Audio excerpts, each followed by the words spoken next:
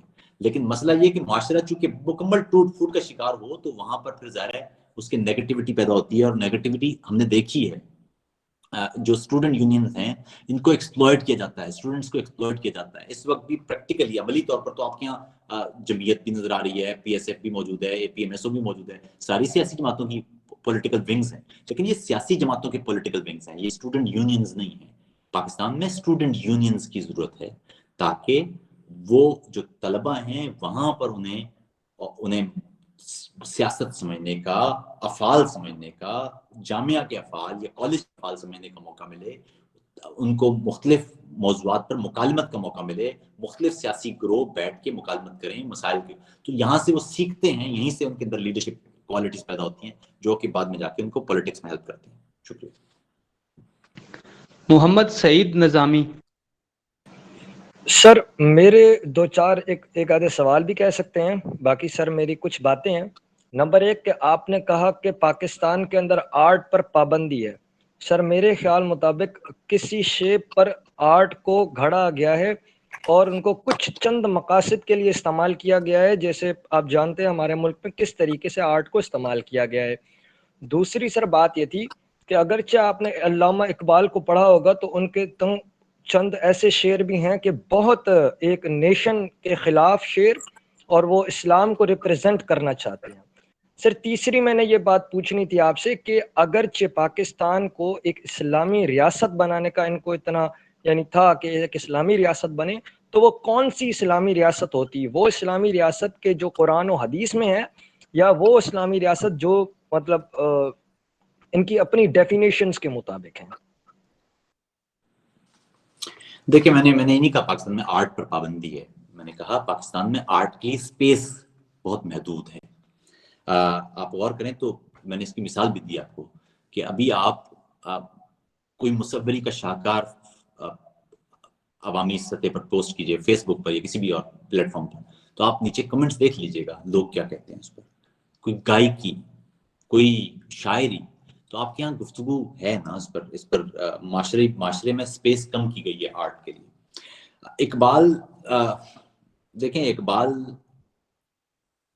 اقبال کی جو جس شاعری کی آپ ذکر کر رہے ہیں وہ اقبال کی بالکل آخر کی شاعری ہے. اقبال کی شاعری کے کئی حصے ہیں. اقبال خود جرمنی میں پڑھے ہیں, یہاں پر ہائیڈلبرگ میں وہ ایک کمرے کا اپارٹمنٹ میں موجود ہے جس میں سنگل بیڈ پڑا ہے, جہاں پر وہ اپنی جن کے نام ایما ایک خاتون ہوا کرتی تھی, ان کے نام بہت سارے خطوط ہیں, وہ خطوط بھی یہاں موجود ہیں, آپ نے بھی پڑھے ہوں گے. وہاں پر مسئلہ یہ ہے کہ دیکھیے علامہ اقبال ایک شاعر ہیں. علامہ اقبال فلاسفر نہیں ہیں, شاعر ہیں. فلاسفر کے لیے وہ بھی کبھی اگر موقع ملے گا تو آپ کے ساتھ تفصیلی بات کریں گے کہ فلاسفر کیوں نہیں ہے. وہ فلاسفر کس کو کہتے ہیں؟ پراپر فلاسفر تو خیر فلاسفر کہہ لیں, لیکن مسئلہ یہ کہ جو پراپر فلاسفر جس طرح بڑے فلاسفرز ہیں اس طرح کے فلاسفر نہیں ہے وہ, کیونکہ انہوں نے جو آئیڈیاز ہیں وہ خود جنریٹ نہیں کیے, وہ یہاں وہاں سے لیے. خیر وہ ایک ڈفرنٹ بحث ہے. لیکن مسئلہ یہ کہ اقبال کے یہاں بھی تو اتنی ساری کانٹرڈکشن نا. آپ کس اقبال کی بات کر رہے ہیں؟ آپ 1905 سے پہلے والے اقبال کی بات کر رہے ہیں, آپ 1905 سے لے کے 1908 تک کے اقبال کی بات کر رہے ہیں. 1905 سے لے کے 1905 تک کا اقبال ایک انتہائی ہندوستان کا محب وطن قسم کا یا جو نیشنلسٹ ایک اقبال تھا. 1905 سے لے کے 1908 تک کا اقبال ایک انتہائی عاشق قسم کا 1905 سے لے کے 1908 تک کی شاعریاں پڑھیں تو آپ کو حیرت ہوگی. وہ نہ آتے ہمیں اس میں تکرار کیا تھی, مگر وعدہ کرتے ہوئے آر کیا تھی, بھری بزم میں اپنے عاشق کو تاڑا, میری آنکھ مستی میں ہوشیار کیا تھی. یہ ہیں 1905 سے 1908 تک کے اقبال. پھر 1908 سے لے کے 1914-15 تک وہ صوفی بن گئے. پھر 1914-15-16 سے لے کے آگے تک قریب کوئی 25-26 تک وہ کمیونسٹ تھے. انہوں نے لینن کے نام اپنی نظم لکھی ہے. مارکس کے لیے انہوں نے جس کھیت سے دیکھا میسر نہ ہو روزی, اس کھیت کی خوشہ گندم کو جلا دو. یہ تو اس کے بعد اب آپ جس اقبال کو آپ کو پیش کیا گیا ہے پاکستان میں, وہ اقبال میرے خیال میں آخری کے جو کچھ عرصہ تھا, آخری کے 10 سال ہیں ان کے, جس میں انہوں نے ارمان حجاز لکھی ہے یا ضرب کلیم لکھی ہے, اس کو آپ کہتے ہیں. اب مسئلہ لیکن یہ ہے کہ جس طرح پاکستان میں ہر چیز میں ابہام پیدا کر دیے گئے, اور وہی ابہام جو ہے نا وہ آپ کے مسائل ہیں. مسئلہ یہ کہ آپ کو تھورلی پڑھنا پڑے گا چیزوں کو, تو پھر آپ کو. اب مسئلہ دوسرا آپ نے کہا آخر میں کہا اسلامی ریاست. دیکھیے اسلامی ریاست ایک مبہم ٹرمنالوجی ہے. اسلامی ریاست ایک مبہم ٹرمنالوجی ہے. اسلامی ریاست آپ کا درست کہنا ہے کہ کس اسلامی ریاست کی بات کر رہے ہیں. مسئلہ یہ کہ ڈیفائن کون کرے گا کہ اسلامی ریاست کون سی ہے اور ہم کون سی بنانا چاہ رہے ہیں. ابھی یہ جو عراق میں داعش نے بنائی تھی, کیا یہ اسلامی ریاست تھی کہ یہ اسلامی ریاست نہیں تھی؟ افغانستان میں جو طالبان نے بنائی تھی, کیا وہ اسلامی ریاست تھی یا وہ اسلامی ریاست نہیں تھی؟ شمالی نائجیریا میں اس وقت جو بوکو حرام نے بنا رکھی ہے, کیا وہ اسلامی ریاست ہے کہ وہ اسلامی ریاست نہیں ہے؟ صومالیہ میں جو الشباب نے بنا رکھی ہے, کیا وہ اسلامی ریاست ہے کہ اسلامی ریاست نہیں ہے؟ سعودی عرب میں جو ہے, کیا وہ اسلامی؟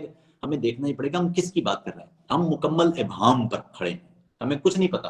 ابھی آپ کسی بھی مولوی کو بٹھا دیجیے, دیکھیں ایک ایسے ملک میں آپ اسلامی ریاست کی بات کر رہے ہیں جس ملک میں لوگ ایک مسلک کے لوگ دوسرے مسلک میں نماز نہیں پڑھتے, تو اسلامی ریاست کیسے بنائیں گے؟ ابھی آپ نے تازہ آپ نے سنا ہے کہ پاکستان میں پی ٹی آئی کے گورنر صاحب نے فرمایا ہے کہ پنجاب میں ڈگری نہیں ملے گی جب تک آپ قرآن کا ترجمہ نہیں پڑھیں گے. یہ تو بڑا آسان جملہ ہے. اب اگلا سوال یہ کون سا ترجمہ پڑھیں گے؟ آپ کنز الایمان پڑھیں گے کہ یوسف لدھیانوی کا پڑھیں گے؟ کس کا ترجمہ پڑھیں گے آپ؟ مودودی صاحب کا ترجمہ پڑھیں گے آپ؟ کس کا ترجمہ پڑھیں گے آپ؟ ترجمے آپ یہ دیکھیے کہ ترجمے میں زمین آسمان کا فرق ہے. بنیادی عقائد کھڑے ہیں اس ترجمے کی بنیاد پر.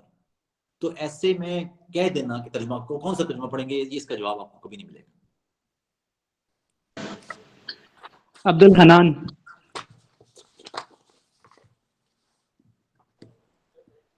السلام علیکم عاطف بھائی. السلام علیکم. وعلیکم السلام. عاطف بھائی سب سے پہلے تو it's a fan moment for me that I am talking with you. اور اس کے بعد عاطف بھائی میرا یہ کوشچن تھا, ایک تو یہ کہ جس طرح آپ دلیل کے ساتھ ٹویٹر پہ اگر آپ کے ڈسینٹرز بھی آتے ہیں اور ویشیسلی اٹیک کر رہے ہوتے ہیں, لیکن آپ بڑے تحمل سے اور بڑے اچھے طریقے سے ان کو جوابات دیتے ہیں دلیل کے ساتھ, یہ آپ کیسے کر لیتے ہیں کہ ہمیں غصہ آ رہا ہوتا ہے, ہم انڈیجنٹ ہو رہے ہوتے ہیں, لیکن آپ بڑے اچھے طریقے سے انہیں ہینڈل کرتے ہیں.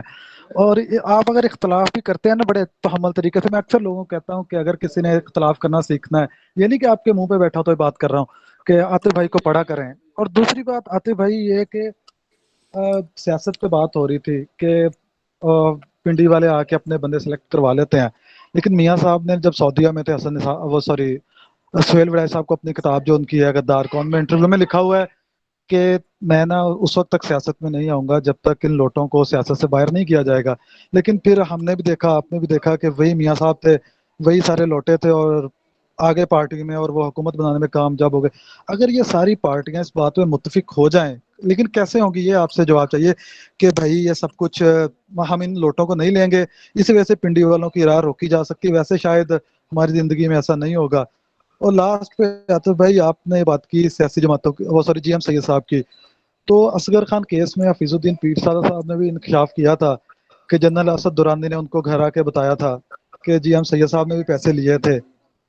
تو اس کے اوپر تھوڑی سی روشنی اور مزید ڈال دیجیے, ہم جیسے عامیوں کا فائدہ ہو جائے گا. دیکھیں پہلی بہت بات تو آپ نے شکریہ. کہا, مجھے شکریہ یاد عاطف ہے بھائی. کہ بہت عرصے پہلے کی بات ہے جب جان ایلیا کے ساتھ وقت گزرتا تھا, تو جان ایلیا نے ایک بڑی اچھی بات کی. انہوں نے کہا کہ جب بھی علم کو آپ اپنے اندر آنے دیں گے تو وہ 2 قتل کرے گا اور 2 نئے بیج بوئے گا. سب سے پہلے وہ آپ کے یقین کا قتل کر دے گا, اور دوسرا وہ آپ کے اسی کے ساتھ جڑا ہوا ہے معاملہ, غصے کا قتل کر دے گا. جس شخص کو اپنے کہے پر یقین ہی نہ ہو وہ غصہ نہیں ہو سکتا. غصہ تو تب آپ کو آتا ہے جب آپ کہہ رہے ہو کہ یہی ٹھیک ہے.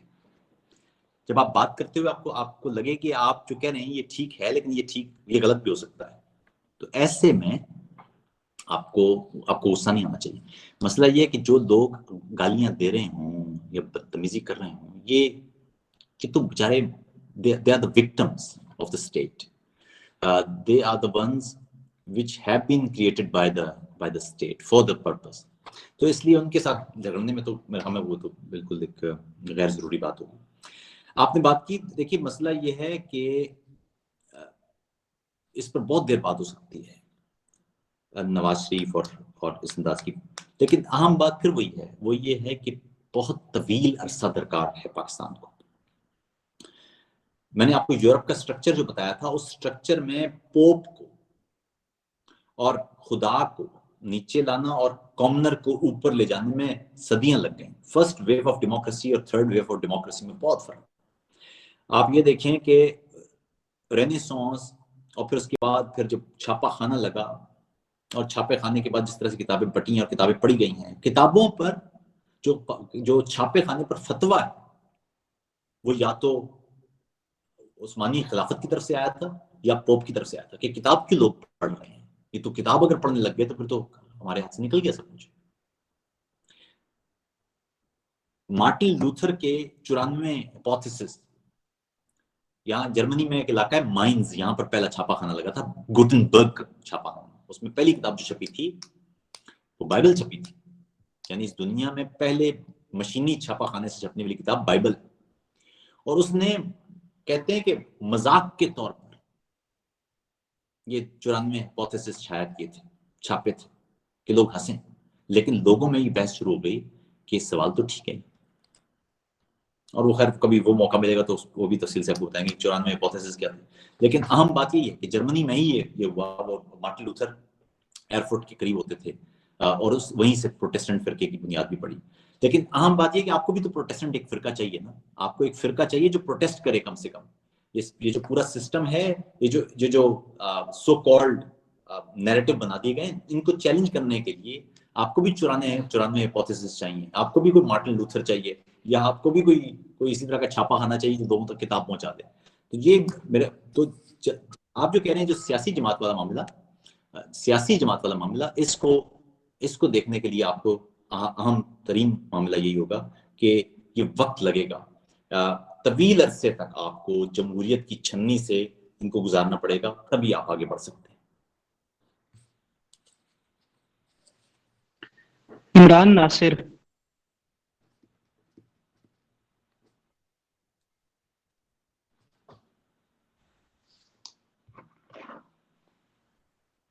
کیا عمران ناصر موجود نہیں ہے؟ عمران مطیع ناصر اس الرحمان. اکاؤنٹ سے بات کر رہے ہیں. عمران ناصر جی. عاطف بھائی سر آپ سے یہ کوسچن تھا کہ یہ جو پاکستان کے آئین میں میجورٹی کے بیسس کے اوپر ڈیسیجنز ہوتے ہیں، تو اگر ہم دیکھیں بلوچستان کے نیشنل اسمبلی میں صرف 17 سیٹ سے، جبکہ پنجاب کے 183 سیٹ سے، تو کیا ایک جو فیصلہ بنایا جائے گا کسی بھی سوشل یا ویلفیئر کے تحت، کوئی بھی کسی بھی طرح کا ملک کے قانون بنایا جائے گا نیشنل اسمبلی میں، تو اگر اس میں میجورٹی ہے ہی پنجاب کی، اور پنجاب کے اگر کوئی بھی بائسڈ یا اس طرح کی نوعیت کی انڈرسٹینڈنگ نہیں ہو بلوچستان کے حوالے سے، تو بلوچستان کے جو ویسے ہی ریپرزنٹیٹیو ہے وہ تعداد میں کم ہے، تو کیا وہ جو فیصلہ یا قانون سازی، کیا اس کا یہ رول ٹھیک ہے آئین میں، یا اس کو تھوڑا سا اس کا متبادل ہونا چاہیے کوئی بھی؟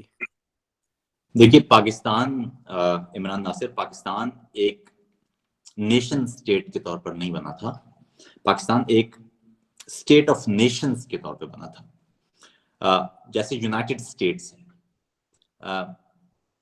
ایسا ملک جہاں مختلف قومیں آباد ہوں، ایسے ملک کو چلانے کے 2 طریقے ہیں. اگر آپ اس کو بہتر انداز سے چلانا چاہتے ہیں تو ان تمام کے تمام علاقوں کو آٹونومس کر دیجیے. وہ تمام کے تمام علاقے خود مختار ہوں تمام معاملات میں اپنے. صرف کچھ بنیادی طرز کی خارجہ یا